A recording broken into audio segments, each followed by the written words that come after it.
5 days later, why do we not know more? That's on the minds of everyone, including the lead investigators. That killer booked rooms overlooking other music festivals, one in Las Vegas we know of, one in Chicago perhaps, one in Boston over Fenway Park. It's popped up in the investigation so far. It's not clear if he considered those other sites as targets, but apparently this is the information they're finding on his electronics. David Shepard, former FBI special agent, former executive director of security for the Venetian Resort Hotel and Casino, with me now. And sir, it's great to get your expertise on our program today, and good morning to you. Good morning to you. Glad to be here. On the Wynn that's running security right now, you know a lot about this. What are they doing? Is it effective? Is it necessary? And ultimately, does it spread to other hotels in other parts of the country? Well, currently right now the Wynn is winding people going in. They're confronting people as they walk into the property. They're sitting there trying to look at bags as well. And right now there's more than one property doing that, but it's not really done in the United States across the country yet. Yeah. You've taught 300 classes on active shooters. What is the common thread that you try to convey to those in your class? The common thread when you're in a situation like what happened is to run. Run away as wherever you can get away. You have to know the direction where the bullets are coming from. You have to know your ability to be able to get away. And if you can't get away, because 12.6% of the U.S. population is severely handicapped in some way, shape, or form, they're not able to run all the time. So then we have to hide, barricade yourself, conceal yourself, cover. Cover is ability to stop bullets. Concealment is only obstructing from the view. And the last course is to be able to fight under that situation. Most of the active shootings happen between 7 to 10 feet. This is over 400 yards. Yeah. So the opportunity, these people didn't have to fight. I saw a quote law from you. Law enforcement has to intervene and help stop the shooter now. Yeah, and you can search and, you know, put security measures in place for the event itself.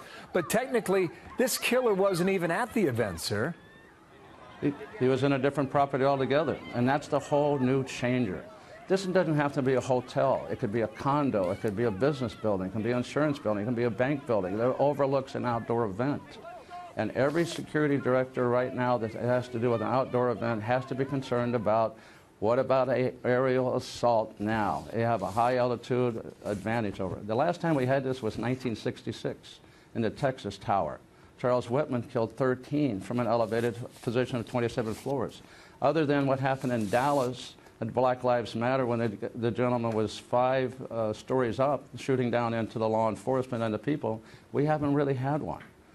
These events now, we've had to worry about the cars and the trucks coming in. We have to put up barriers. Now we have to start considering about what about elevated positions. Wow. How have security officials treated that so far? Was that on their checklist, or is that just beginning now? It's beginning back again now. It's been 51 years since we had this type attack program. And I look at this as domestic terrorism. I mean, even though it's not classified, this is the second worst event in the United States since 9/11. The number of people have been killed. We all have to look at what happens now going forward, because we do have copycats. We have to worry about any event we have that's out in the open now. I want to mention the name of Jesus Campos. He worked security inside the Mandalay Bay that night. He was walking between floors, and he is the one that approached the killer's room. 200 rounds fired through the door. He was shot in the leg, but that was the tip-off that police needed to find exactly where the shots were coming from. The sheriff talked about the importance of hotel security in the following way. Just have a listen on this one. The Mandalay Bay did a great job of hiring police officers. They had sufficient staffing for the concert.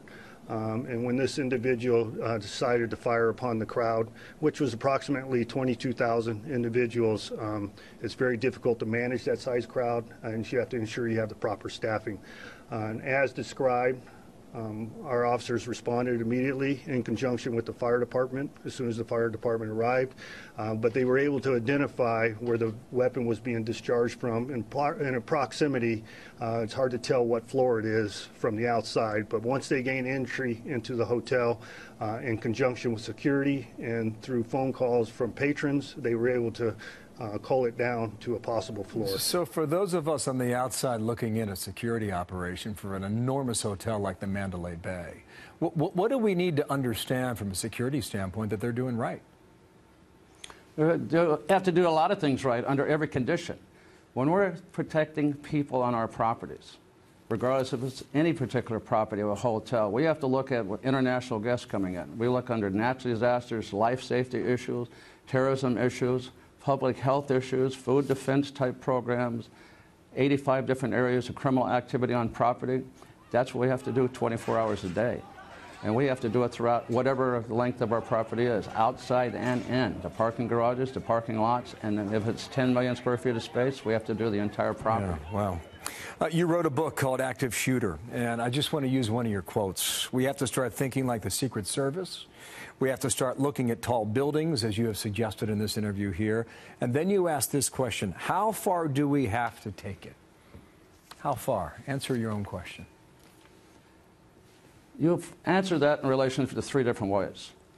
If we look at a particular shooting that we had now, is this something that the government has to take and come in and demand that we take and change our security thing? No, not necessarily. Do we have to have it where the concern is the property owners themselves, or the hotels, casinos? Do we have to start doing ourselves to put in the new security measures to take and help our guests?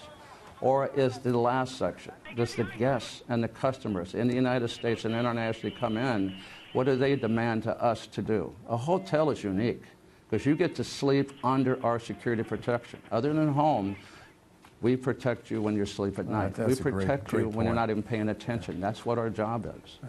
Sir, whatever the customer wants is what we try to do. I did one thing. I would take and ask the guest this one question. Did you feel safe when you stayed here? If you didn't feel safe, I would call them up and figure out why they didn't. If it's something I didn't do on my programs, we would take and change it. I took it one step further. I asked my own staff of almost 10,000 people, did you feel safe working here? If they don't feel safe, how are they going to make a guest feel safe? That's a great point. Thank you, sir. David Shepard, appreciate your time today.